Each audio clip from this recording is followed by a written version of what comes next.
All right, so welcome everybody. It's another episode of Film Streak. My name is Rob, and I'm picking up a staple off the floor. I want to introduce you to somebody as a good friend, a special friend, an old friend, a friend from old times. Yeah. Not old friend.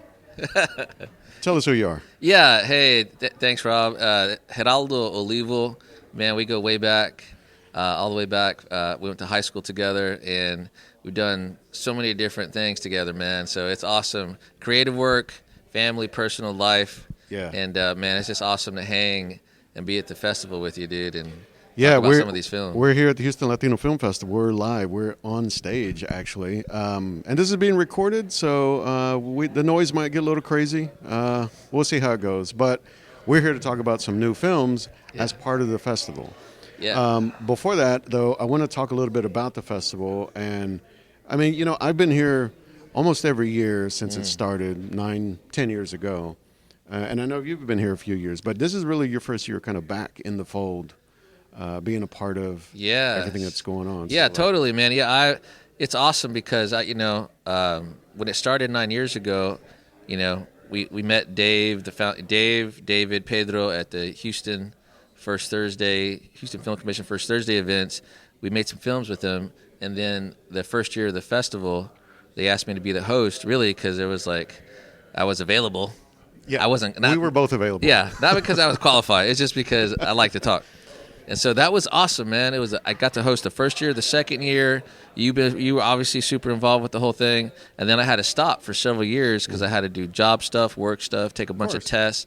But, man, coming back feels so awesome. I got to be here every day for 5 days, hanging out with you, hanging out with Dave, Pedro, the volunteers, everybody. Yeah. It's just been awesome, dude. And you've actually been a pretty big role, man. And I appreciate the help. The whole festival appreciates it by thank you, man. Being our on-camera sort of interview guy. I get to live my dreams, dude. I love this stuff. Yeah, but, I mean, that's a big part of what makes festivals like this, and especially this one, I think, really cool, is you get to talk to filmmakers. You get to talk to people who are just here to enjoy films. And you get the perspective, man. You get that, like, community kind of energy. Right? You know, and honestly, dude, I was thinking about it this morning. Yeah. As I was washing dishes.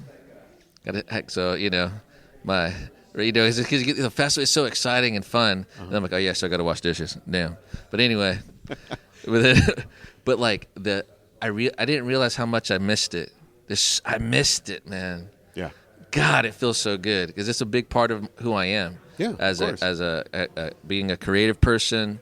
And just loving all things creative and film and artists and being around other creative people, like being around other people Latinos and those who support the Latino community. It's like, man, the culture, the spirit, it's a beautiful thing. It's life-giving, life-affirming. Exactly. And I feel connected. It feels good, man. Yeah, it's great to see familiar faces, right? Yeah. People who have been here since the beginning. It's great to see new faces, people who are just discovering this same kind of energy, you know, in the room and with all the artwork. I mean, we're sitting here on stage in this gallery at the match, and we've got all this amazing art. Yeah. We're going to have a lot of artists come through here in a little bit, so we kind of have to make this fast. But but the idea is that there's so much here to celebrate and to just admire all the work that's involved. Even all the live music that was just on this stage last night. Amazing artists, Every man. night. Yeah, musicians from Mexico City. Right. From all over. California, Obed Padilla. Mm-hmm. So that's been a big part of the festival, and I'm glad you're here. I'm glad, I try to do this every year here at the festival, do an episode about what's going on here. But speaking of that, let's get to the films. Let's talk about some of these films. Can I do one plug, though, for you? I'll give a shout-out to you, man, real quick. Okay, sure. I just want to say, Robert, that because I know you're usually behind the camera, and you're a genius in doing all your stuff, man. You always have been. The talent, it's always there. It's just part of who you are since high school. I remember seeing your artwork, and I was like, damn, dude's talented. But you've been in front of the camera for a couple of years now, and so it's awesome to see you do that. And, David and I were just here talking to you. You're doing an awesome job, man. Yeah. The interviews, the long-form interviews, interviewing people in the audience. So, you're doing the podcast. So it's cool, man, as your friend, to see you do all that. I appreciate it, man. And that means a lot, man. It is awesome, dude. I'm super proud of you, and it's awesome to see because it's like getting out of the comfort zone. and yeah. you really like that. That's hard for anybody. Sure. You know what I'm saying? So And a big part of it comes from admiring film and trying to understand film, and that's something we've kind of had man. a fascination with for years. So to be here and to really mix it up with the right people, yes, dude. Yes. and I don't mean just Latinos, but people who just love the art form. Yeah, man. Who appreciate it. Yeah. Who are open to talking about it and being creative. Right. Not just like I'm walled off in my little world. Mm-hmm. No, open to the possibilities. Yeah, exactly. So that's a big thing that energizes me every year coming to this. And I've been to other film festivals also, and there is a lot of that sort of vibe when you go to a film festival. But something here, I think, just being here every year, being familiar with it, it's a real comfort, a place of comfort. Yeah, man. And that's what it feels like. Yeah, it feels very. And of course, shout out to the founders, Dave, David, and Pedro, for really kind of letting me come here and do this and be a part of it. Of course, I'm not just like invading the festival. Well, dude, you played a huge role in the festival, like you said, pretty much for the whole 9 years. Yeah. With the social media, with the videos, the content, the communications. Yeah. So, dude, you're an integral part of it, man. Yeah, I hope so, man. I hope to be adding something to it, but also, maybe bring something in terms of talking about the films. Yeah, and, for sure. And talking to the filmmakers. So, so that aside, let's get to some of the films. Yeah. I want to go through a little bit of a list of what we saw. So we didn't get to see every film, of course. There's so many films that play. We have over 70 films, right? Features, yeah, over 70, man. Yeah, shorts like and all that. A lot of films, dude. Yeah. And so I think a few highlights for me, and I think we both kind of found a list of films that we both saw. Boca Chica. Boca Chica, right? Yes. Jesse Trevino, the artist, the man. We Shall Not Be Moved. Yes. Let's see, what else do I have here? Bob Trevino Likes It. All awesome films, right? man. Yeah. The Strike. American Sons. American Sons, yeah. Those are all really significant films, I think. And a lot of them, they're all great films. These are the ones that either we had time to see or maybe caught a specific interest for us. Yeah. So let's kind of focus on these. And I'll have some of the interviews with the filmmakers of a few of these films. On another episode at some point. Oh, so, cool. Yeah.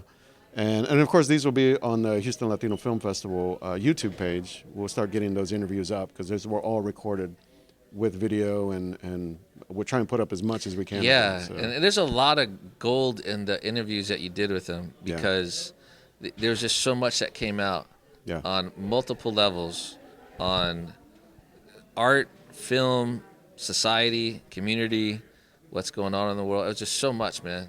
Yeah, a lot of these films, they are not like they're not throwaway films, right? And I think to kind of get into some of these, like Boca Chica, we talked to the director Gabriela Moses, and I had some questions for her about like the subject matter of the film, but I mean to just kind of lay it out pretty quickly.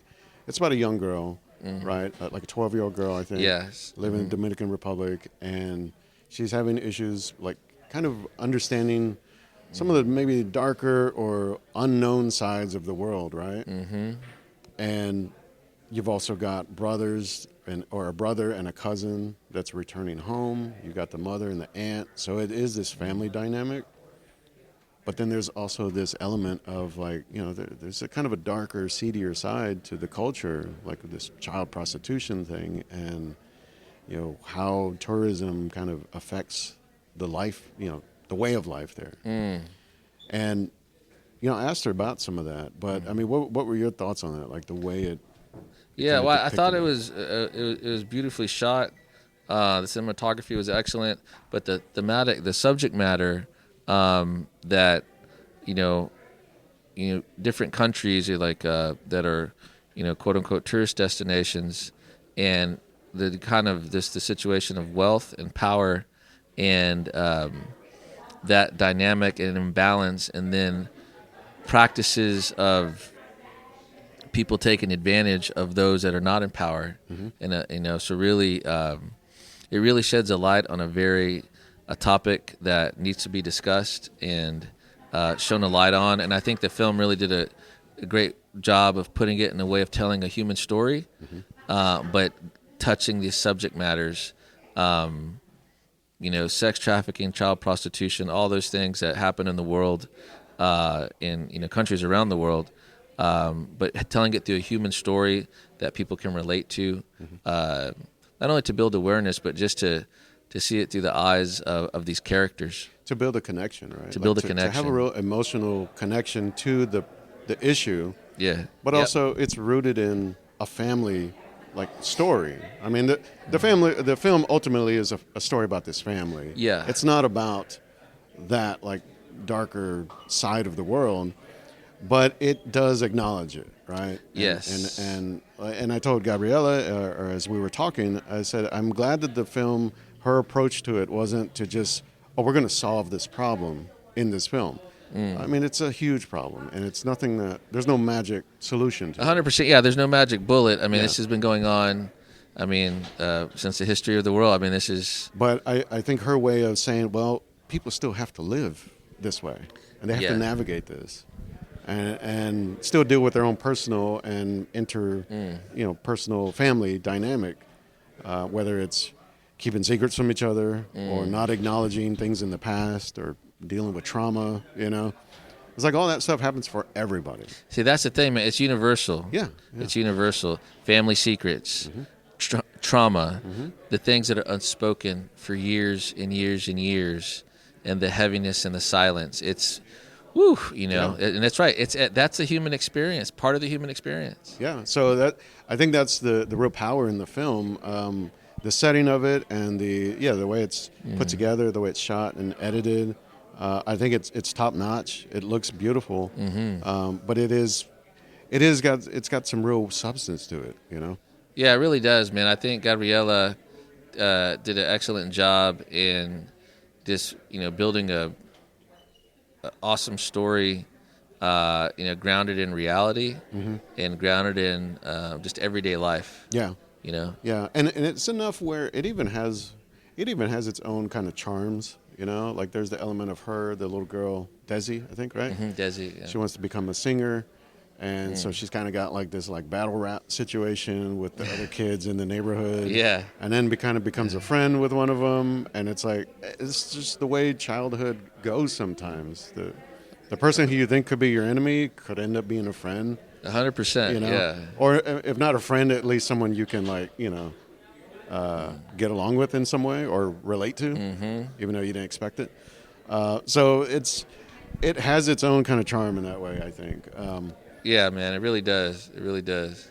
So that was a great film. That was the opening night film of the festival. Any other thoughts on it? Or well, the only other thoughts I have just I had the opportunity to speak with Gabriella, the director, the filmmaker, and having she's based out of Brooklyn, and having her do the Q&A with the audience and really speak to the film. I think that's part of the Houston Latino Film Festival is you get to experience stuff like that. And so I thought it was very powerful. It was an awesome movie. Yeah, it was great, man. Another one I want to talk about here is maybe in a similar vein is We Shall Not Be Moved.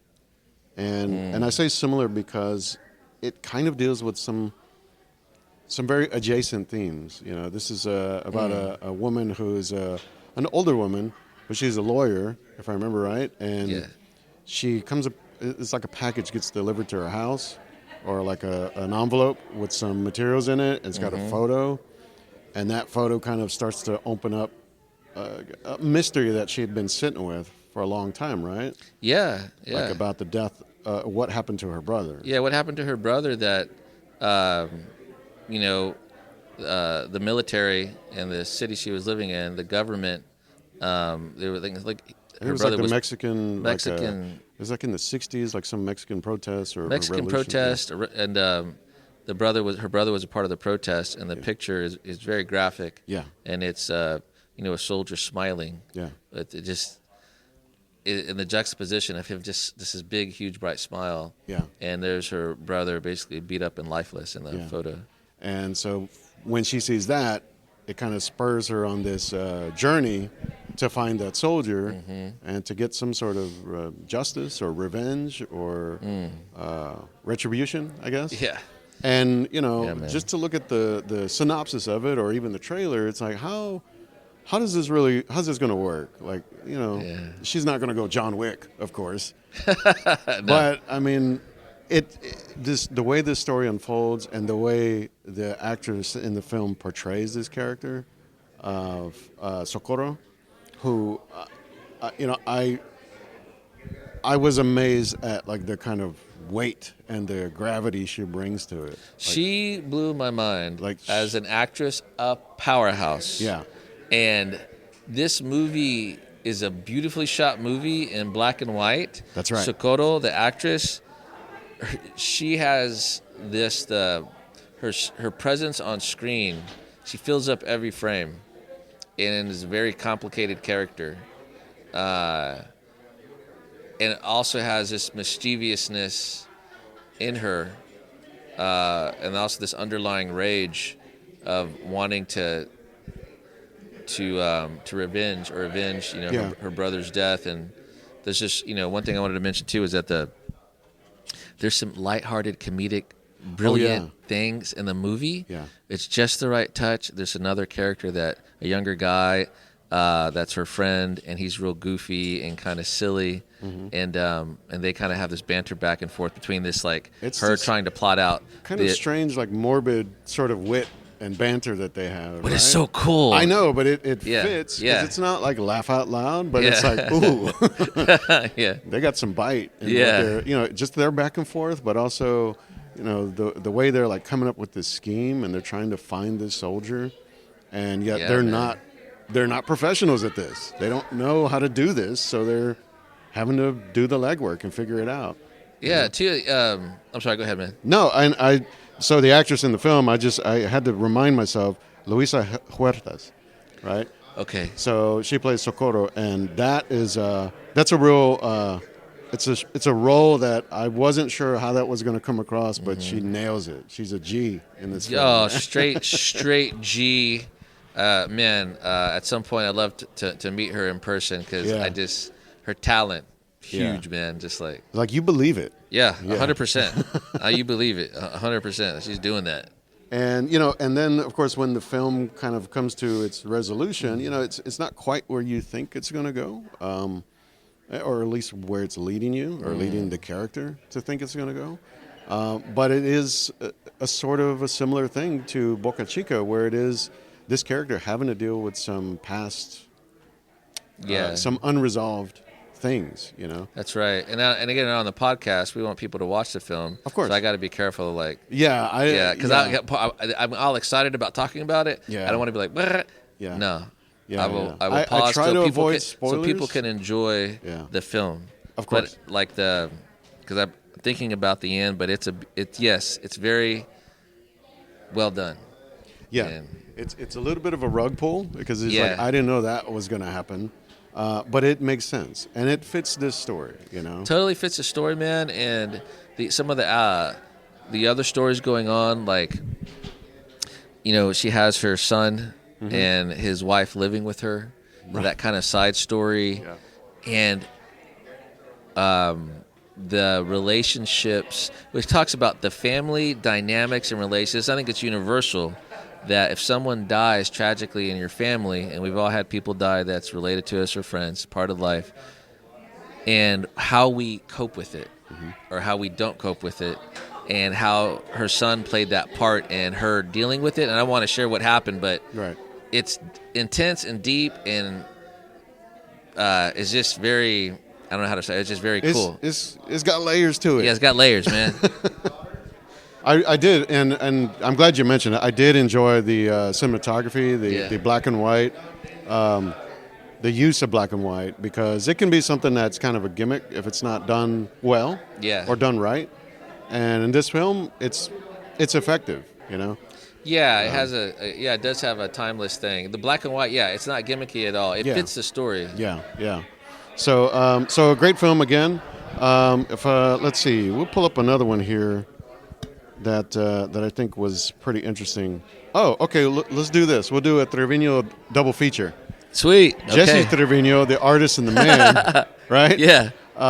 This is a documentary that was directed and produced by a San Antonio, if I remember, a news reporter, right? Randy Beamer. Randy Beamer. And Randy B. And we got to see him, talk to him a little bit. Super cool. Yeah. And this was more of a, for me as an artist, someone with an artistic or illustration background.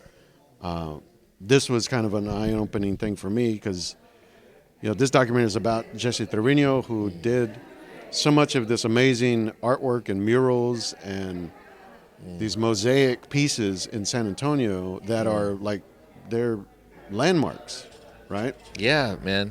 And if you've been through San Antonio, there's a good chance you've seen some of his work on the side of buildings. That's how big this work is. 100%. Right. Yeah, if you go to San Antonio, you'll see his work. Yeah. It's in the all over San Antonio, hospitals, churches, other major churches. Right. Just different neighborhoods in the city. And so this documentary talks a little bit about his, upbringing, his childhood, but gets into his real story about what happened to him. And he went through a lot of adversity going into the service, into Vietnam. Yes. Being wounded. And I mean, I don't know if it's a spoiler, of course, but I don't think it's a spoiler. I don't think it's a spoiler. He lost his right arm, his drawing, his artistic hand. Yeah. And so this film follows that journey of him having to relearn how to do stuff and overcoming the challenge of that, of like maybe just hang it all up, Yeah, man. One of the things that really, there were so many powerful things about this documentary on Jesse. It really helps me to see him as a artistic icon and legend, and learning more about him. I've seen his work. I didn't know it was his work. Yeah, exactly. Yeah. You know what I mean? And so, it was awesome for me to learn that. But part of his story that they go over, he was on the track. He was talent. Grew up in San Antonio. His talent was identified at a young age. I believe went to New York before Vietnam, and was in the New York art scene. His talent was already being recognized. He was in that world, and New York City, going to art school, and then he got drafted into Vietnam, and so when he came back, 'cause he'd already had some success, and after going to Vietnam, having his drawing hand, basically he's lost it. And coming back, what he overcame to be able to learn how to paint and draw with the other. And you're an artist, Robert, so you could talk. Yeah. You could talk about this. I'm not an artist, but painting, but his spirit, man, it was it really blew me away. Well, man. put it in these terms, because I thought about that. Right, is if let's say you were right-handed, just in terms of writing something or anything you would do, just normal functions in life, right? If you're right-handed or if you're left-handed, whatever. But if you lose that hand, think about how much just in that, just daily things, how much that changes your process. The simplest thing, like brushing your teeth. I don't use this hand because I don't have this hand. Oh, the daily activities. Right. So imagine all of those things, they stack up on you, right? Yeah. And you have to do those things. Yeah, man. But then the additional thing of artistic expression, that you don't have to do it to get through life, but as an artist, you're compelled to do it, right? Ah, you're right. Yes. And that's where you see it in this film, or it's tried to. Randy does a good job, I think, trying to lay out the real journey that he had to take, that Jesse had to take, to get back to that point of he wanted to do his art, but he fought that. He kind of fought that demon of thinking he couldn't do it, because he didn't have the ability to do it. But as it's stated in the documentary, people told him, it's like, you have another hand. You still have a way to do your artwork. But that shows you, this is what got me, is the fact that he did do it. you know? Yes. That he did learn again. Like they show the first painting he did with his left hand. Yeah. And, you know, it's acknowledged like it's not his best painting. Yeah. But it's done, you know? And like that's the first step on that road of finding it again. And Man, just like the first, and that's like a lot of times, and again, universal, the hardest thing is taking that first step, and it's the fear of the unknown and the uncertainty and doubt. So all those demons that he had to deal with as an artist, but also as a Vietnam veteran suffering from PTSD and trauma, when back then it wasn't acknowledged. And one of the beautiful parts about the film is that, you know, none of us can do it alone. And it talks about the people in his life that helped him, that were there for him, like the owner of, you know, the famous restaurant Mi Tierra. And been there many times. Yeah, me too, man. I've been there since I was a kid. Yeah. And I just went recently with my wife. I love that place, man. Yeah. And but the owner of Mi Tierra would, because he suffered severe depression and anxiety throughout his life, and Jesse did, and so he would have someone come get him, bring him to the restaurant, and let him talk, and just nurture his soul, his spirit, his friends, and support. We all need that, man. And that was absolutely. Awesome, you know, beautiful thing. Yeah, that's what I mean. Like, there's so many challenges that he overcame. Not just the physical ability being taken away, but like getting his you know, psychically kind of getting back in the game and overcoming all that doubt, right? All that fear. And then also, you know, finding new things to do in his art. You know, I wanted to ask you about that. Like, what are some of the things you saw in his art? Like, you know, so looking at like the early art that they show of his, right? It's well done. Yeah. And it's crafted. You can tell like he's an artist.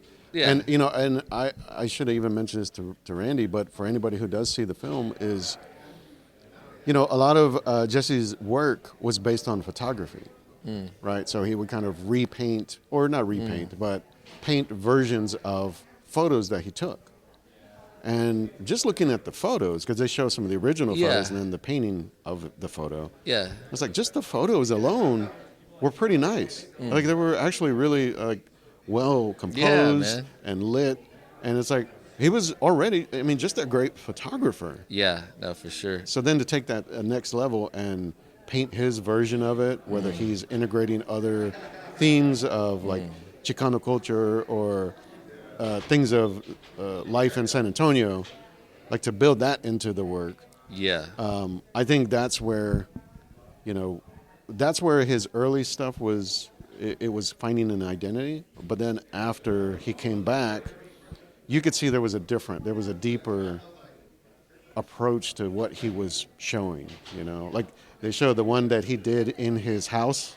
Like he painted the whole wall. I love that one. That's one of my favorite ones. And they were like, well, when he moves out of the house or sold the house or whatever, it's like, well, I guess it goes away. But they actually took the whole wall out of the house, so awesome, intact. Man. Like that's a trip, man. And it talked about like in that painting on the wall that you're talking about. You know, it had his. I think it was called like Mi Vida or something. Mi Vida, and it was like.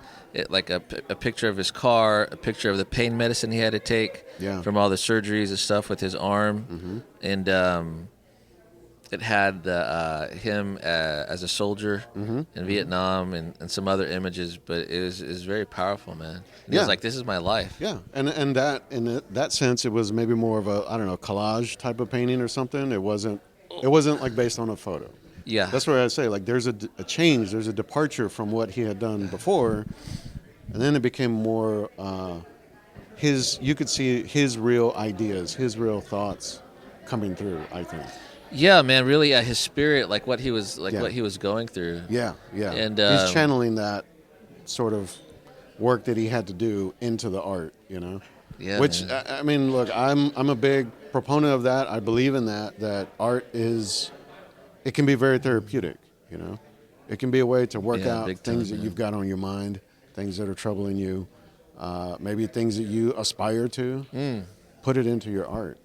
Yes, dude. And then so many of these filmmakers, of course, that's what they're doing. So many of these artists that are here at the festival, that's what they're doing, right? Yeah, man, they're putting it out there. It's like their spirit, their soul, whatever you want to call it. in putting something that it's a way of communicating and connecting. That it's how can you do it any other way? That's what art's for. Well, that's You the know what I thing. mean? You It's know, like it's like for Jesse Trevino, like that was his way. Like maybe he could have found another way, but that was his way. Yeah. And for so many artists, that is their way, whether it's photography or painting or music or writing. Writing and You know? I will say this too about Jesse's work. The everyday experiences of Mexican American life, and like I think it was a picture of his mother in front of her house. I think doing laundry, a picture of his relatives or friends just standing in front of a car, a picture of a little store in the neighborhood, and it just really that reminds me of my family. It reminds me of my grandparents. It reminds me of growing up, and those are the things that I think that validate our experience. Yeah. That we're here and we belong here and we're, like without being erased from history. Sure. Yeah, of course. Exactly. So so that was a great documentary. It's very kind of eye-opening for me and similar to a film we had at the festival last year, Frida, which, explored her story and her sort of change in her work after her injuries, her incident, in her life. Oh yeah, man, that wreck, the trolley. Yeah. So it's funny. It seems like a lot of artists who sort of get to that next level, unfortunately, maybe they have to go through things like that. They have to go through some sort of struggle, and maybe not a physical struggle, but emotional struggles or whatever. Yes, dude. They really kind of prompt you or provoke you to push yourself or to do something outside of your comfort zone. Yes, man. Right? Yes, dude. So that's, I think this film shows the significance of that. Like, this man overcame a lot. He overcame a lot, and just like inspiring as a human being, man. Like, what? It's like, what are my troubles? Yeah, like this dude is so inspiring. It's just like, what am I struggling with? You can like overcome. Yeah. He did it. He overcame. Mountains and mountains, and it's just like, okay. Yeah. Yeah. So any other thoughts or? No, unless that's you know, it, man. It's a great film. Awesome film. Yeah. And so let's round out the Trevino double feature with Bob Trevino Likes It. All right, dude. Yeah. This is a film that is written and directed by a Houston filmmaker. Yes. Writer and director Tracy Lehman, who we did not get to see or meet here at the festival, but we did get to see the film. And there's a certain expectation I guess I have with a film that seems like it's pretty small, like intimate, right? Yeah. And this one it's got a little bit of a unique spin, and it's based on a true story. That's my understanding. True story, 100% true story. It's about a young woman, like a 20-year-old woman, or 25 maybe, early 20s. Tracy's life. It's her story. Right. Played by Barbie Ferreira, who's I guess most people might know her from Euphoria. But she's a young woman in this, and she's got a lot of issues with her father, whose name is Bob Trevino. And the idea is that he's kind of in it for himself, and maybe that makes him a bad dad. Maybe it makes him a clueless dad, or just not very thoughtful. Yeah. Whatever the reasons are, I don't think the film really goes into that a lot, because it's more of her story, right? Yeah, totally. And man. her trying to make her way in life, and not having that sort of parental support. She's got the parental figure, but not the support necessarily. And so, in her way of trying to have his back, she goes out on a date with him, with her dad, because he's a single dad. Yes. Yep. She goes on a date and kind of ruins his date, right? Yeah. And not through her own fault. I think she thought she would be doing the right thing. And she kind of just tanks the whole thing for him.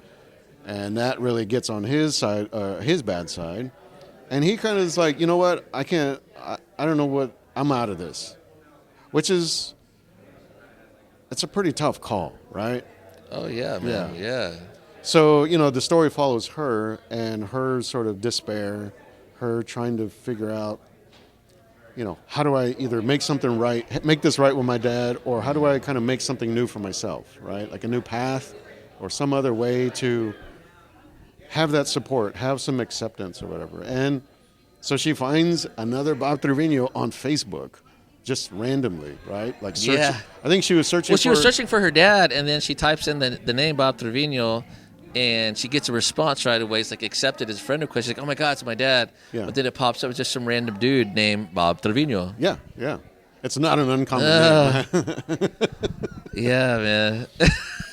It could be Jose Garcia. Jose.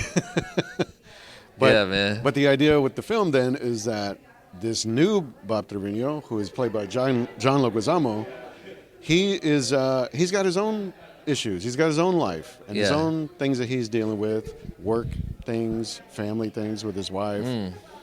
And yet he's kind of found himself in a similar spot where he doesn't go out with friends. He doesn't really have a social life. Yeah, he's isolated. Would it be be a spoiler to talk about what happened in their family? I don't think so. With John? Because I think you can't really tell the rest of, or you can't really explain how these two characters find a connection without saying. About the John and his wife. Yeah, so John Leguizamo's character, man, he's a hard worker, but his work is his life. He works 7 days a week. He has no life. He has no hobbies. And he wants to support his wife and her hobby. And so, but he's not a happy guy. You can tell. There's just a... He's kind of defeated. A grin and bear it. Yeah. There's the kind of life in him is not there. Yeah. And what the story behind that, they had lost their child. Right. Their child had died. Yeah. And so they never recovered from it. So they really stayed in this trauma space of they never talked about their child dying. That was a trip. And I know it's a reality for some people. Yes. But yeah, the idea that you just kind of let this thing hang over your shoulder and never acknowledge it, never resolve it. And it's just like the human condition. We just do the best that we can, but it was so, again, universal that's how they handled it. They're doing the best that they could, but it really, they needed a life outside of that trauma, letting that trauma because they didn't even them. have a life together. No. Yeah, they were just in their own bubbles. They were in their own bubbles. But that's like part of the tragedy of not communicating. And it's like we all, like I'm talking about, man. This is my thing. We all need help. And so the miracle of them connecting, this man who child died, not happy, and then this girl played beautifully by Bobby Ferreira. She awesome. I believed every minute of her. Yes. She was that person. Yeah. Phenomenal actress. Of course, John Leguizamo, one of the greatest actors ever. I love that guy. Yeah. Her just being used as a puppet by her dad, so much of it just pissed me off. Oh, yeah. The way he treated her. It made me angry. It almost made me cringe, and it made me angry. Yeah. Now, before we go any further, I gotta say, did you know that the dad in this film, the first Bob Trevino, is French Stewart? I saw it, I think, right before the film that it was French Stewart. It didn't look like it. It did not. Did not look like him. That's I know him from was it Third Rock from the Sun? Was the show he was on? Quirky out there, dude. Yeah, character. And I saw the name in the credits. And I'm like, I didn't see French Stewart in the film. And then afterwards, I was like, wait, that's him. So different, man. He transformed. He really, he's kind of a deadbeat. He's kind of a scumbag. A scumbag, deadbeat, but he selfish. he sells it because I did not see what I previously thought was French Stewart in that character. Yeah. He phenomenal job acting because I really was angry at the guy. So now we have the daughter, Lily, I think was her name, right? Lily. And so she is connecting with this new Bob Trevino, and they start to form this bond, and it becomes this sort of surrogate father-daughter type of relationship in a way. Yeah. In a few key moments in the scenes that, I think if they were played wrong or even put together wrong, they could seem kind of corny or sappy. Yeah. You know, but like the trip to the vet, not the vet, but like the pound. You know. Yeah, man. I know. Pound. Just talking to you about the film. And That you want to talk about it, man? I know that was it impacted yeah, I you. mean, for me, that was a scene in particular that really connected,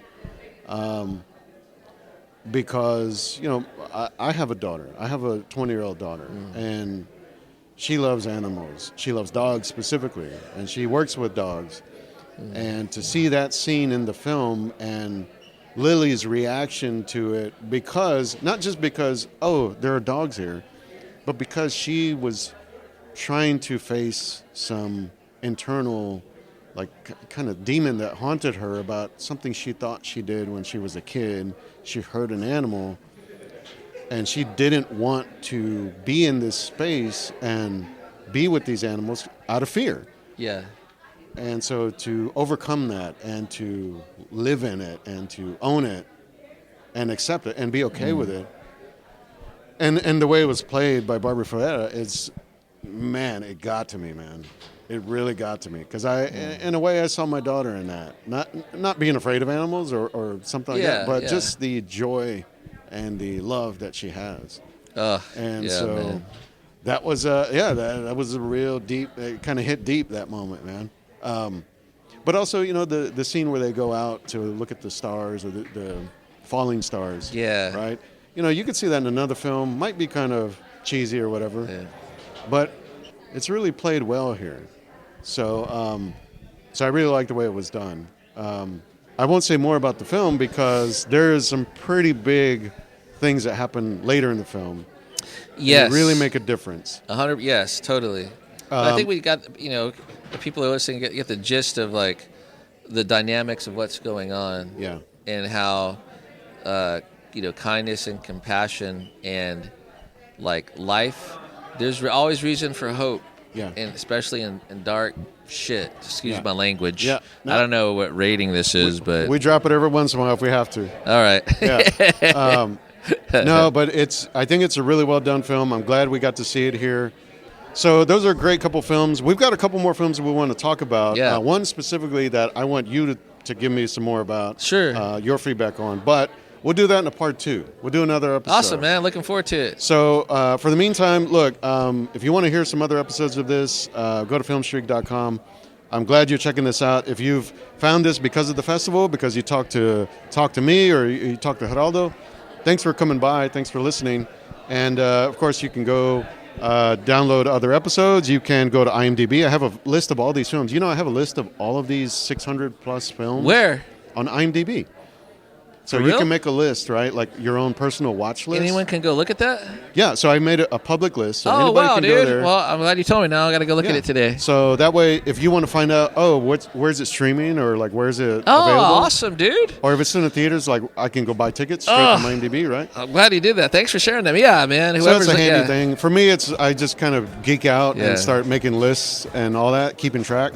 So, but in the meantime, look, hey man, say goodbye for now, and we'll be back. Yeah. No, I was excited to be here, man. Thanks for inviting me on it, dude. I can't wait to talk again. Really enjoyed it, man. All right, we got to move. Everything's about to Gotta go. change here on the stage. Yeah. Let's go. Later.